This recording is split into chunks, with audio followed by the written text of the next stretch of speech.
Welcome to the AFR Saints channel, where we provide you daily content on your favorite team, the New Orleans Saints. Do us a favor and hit that subscribe button. Be sure to leave your comments below and smash that like button. Who dat? Hey, Mike, how are you? Doing good. How are you? Well, it'd be better if there weren't 15 players on the injury list. I know this is Thursday, which actually is kind of being treated like a Wednesday because it's the first injury report. But, okay, 15 guys on the list. What is the most significant thing there that you saw on Thursday? Most significant is Taysom Hill because he's the one of the primary starters / player. Well, I mean, Cesar Ruiz you could put on there. We knew he was missing last week. Eric McCoy is obviously on injured reserve. He's not even on that list. But I get the impression Taysom Hill's probably not going to play this week. He did have rib fractures. Alvin Kamara also played through at least one rib fracture last week.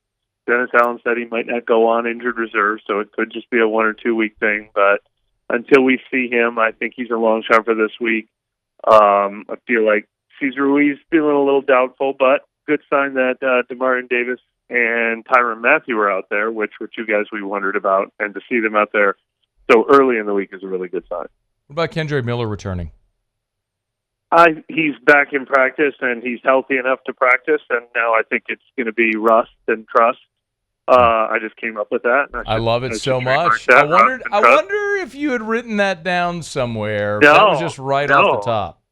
Like, as I was saying, I was like, oh, my God, these words actually rhyme. Ad-libs. I love it. Mad libs. It's not quite boom and zoom, but it's pretty good. But no, look, and Dennis Allen has not been any easier on Kendre Miller when he's asked him about him this week. He says he has no idea what to expect from him. If he did, I believe he probably made it through practice. We don't get to see the end of practice. If he made it through today's practice, that's the first time since June that he's done so. So to expect him to come in and make a immediate impact is probably asking a lot. I don't know if he'll even be active in this game, to be honest. Do you think, considering the injuries that you just laid out, they have enough to go into Kansas City and win? I'm not asking if they're going to win the game. I'm saying, do they have enough offensively to go win? Yeah, I think so. I mean, they only give the ball to 3 people, to 4 people, 3.5 people, and the only one missing is Taysom Hill. Now, look, they were able to really mask their offensive line deficiencies against Atlanta. Shane Lemieux at center, Landon Young at right guard, and Lucas Patrick at left guard, and Trevor Penning at right tackle didn't suddenly get great at football. You know, Derek Carr got rid of the ball really quick.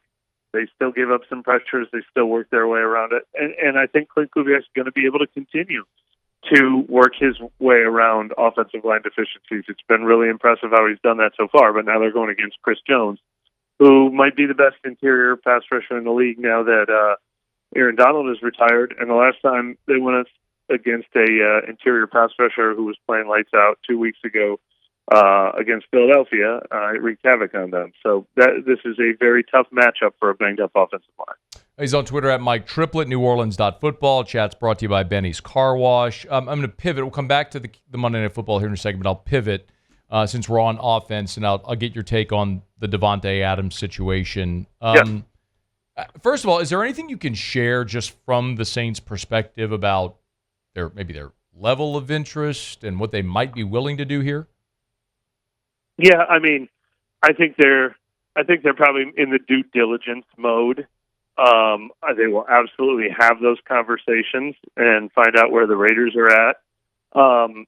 And it would have to be kind of creative. I mean, I think there's a give and take. If you have to pay the entire salary, then I don't think you give up a second-round pick. If the Raiders are eating some of the salary, maybe it's a second-round pick. He's due $35 million next year, and the year after that it's not guaranteed. But do you have to have conversations about, all right, we don't want this just to be a 1-year rental. Can we rework that contract and make it a 3-year deal or a 2-year deal? Would the Saints even be interested in that? So all that stuff is hard to say. I think it would have to all be right for them.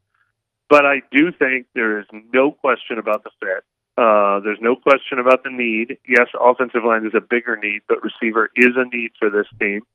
I think he'd be exactly what they're missing. And I think the Saints were really patient and what's the other word? Not shrewd, but like they did not spend a lot of money this offseason.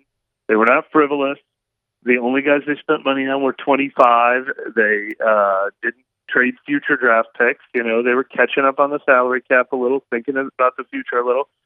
But I think they've gotten new information now, and they have a really good team. I think better team than any of us expected. So I would not be shocked if they decided to put a little resources into this team, whether it's Davante Adams or something smaller at the trade deadline. Okay. What else? Anything else at the trade deadline? You said something else smaller. Anything that comes to mind or that you're thinking? Well, I mean, usually there's not a lot of Davante Adamses out there, right? Sure. I mean, that doesn't happen very often.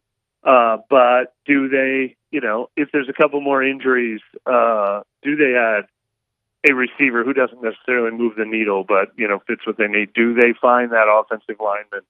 I mean, shoot, the same team that has Davante Adams has Andrews Pete as a backup. He would feel like a godsend for this team right now. Do they add a piece like that? That's more realistic than the splash move, but I don't think they would shy away from considering the splash move. I'll jump back. I know we're jumping around a little bit, but I'll jump back into the game. How in the world does the defense stop or slow down Patrick Mahomes? Well, he's kind of doing it himself right now, isn't he? I mean, the good thing is this is regular season Patrick Mahomes, who's like, what do I have to give to win this game? 75%? All right, I'll give 75%. We'll win it on the final play, 20-17. I mean, the Chiefs, they don't look like world beaters. They just win. It's the exact opposite of what we're dealing with the Saints over the last 2 weeks. They couldn't make that one more play. The Chiefs always make that one more play, but and their entire offense this year has been Rashee Rice, and he's injured now. So I don't know who they're going to throw to other than Travis Kelce, who's obviously looked not quite like his prime self this year. Their best runner, Isaiah Pacheco's out of the game. So this isn't like they're going up against a team that just lights it up and you can't stop them. But he's very efficient. I mean, are you going to rattle Patrick Mahomes? No.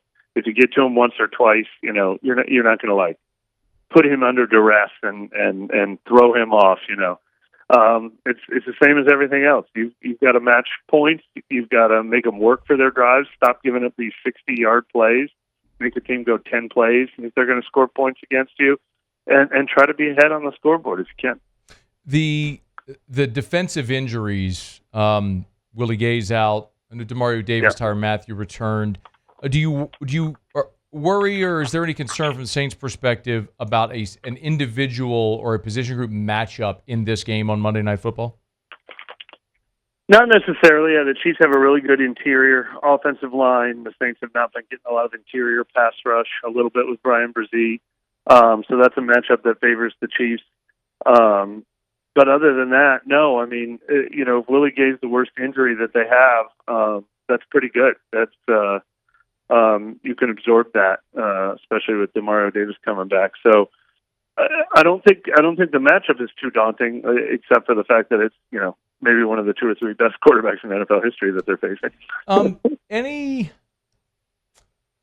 I just want a perspective on Cam Jordan, who's obviously a Saints Hall of Famer, possibly, maybe likely a Pro Football Hall of Famer. We're seeing his snap counts reduced dramatically. This is a guy who used to never come off the field.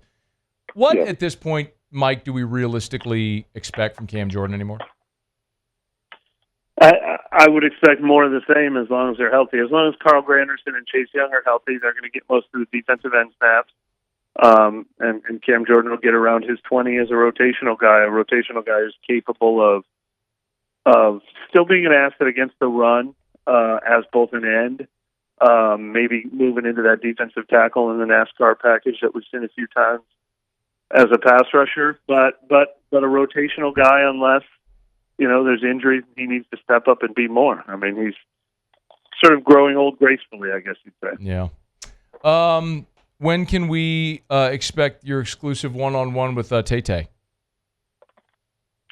With Tay-Tay? Oh, shoot. Yeah, you're going to Kansas that's City. She doesn't go back. Our next tour date's in Miami in 2 weeks, so she'll be there, I right? thought you meant Davante Adams. No. Who cares about him? Cares about, right? Who cares about Davante Adams? Talk about Taylor Swift, man. Let's go. Do you think that's what the Saints are missing? Do you think they need a player? I mean, Reggie Bush used to date Kim Kardashian. They were. I don't know how that correlated to wins. I might need to do more research on this. Maybe Celebrity Girlfriend is what the Saints are missing right now. Well, the Chiefs won pre-Taylor Swift, Travis Kelce. They obviously won last year. So I don't know that there's necessarily a correlation there. But if it works, I'm all for it. Any other Saints? Were there any other famous, significant others? Eric. You remember Eric Johnson, the Saints tight end? He ended up marrying Jessica Simpson, but they were not dating yet when he was on. Oh, really? Okay, good for him. That's great. Formerly, Aaron, and we saw Aaron Stecker out in New Orleans. His daughter's like a famous hip hop singer now. Aaron Stecker. Obviously, Special former running teams back. all-star. Yeah, no, I remember Aaron Stecker. I mean, he was a one of those guys who always run down on kickoffs with his hair on fire, wore 27 to blow people up. I remember Aaron Stecker, of course. So this is great. Yeah. Saints, let's go. Let's get some famous girlfriends in there. Great.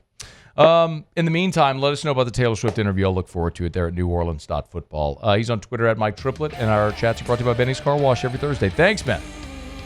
Thanks for having me. Hey, thanks so much for watching. Please leave your comments. I love to interact, and be sure to hit the red subscribe button below.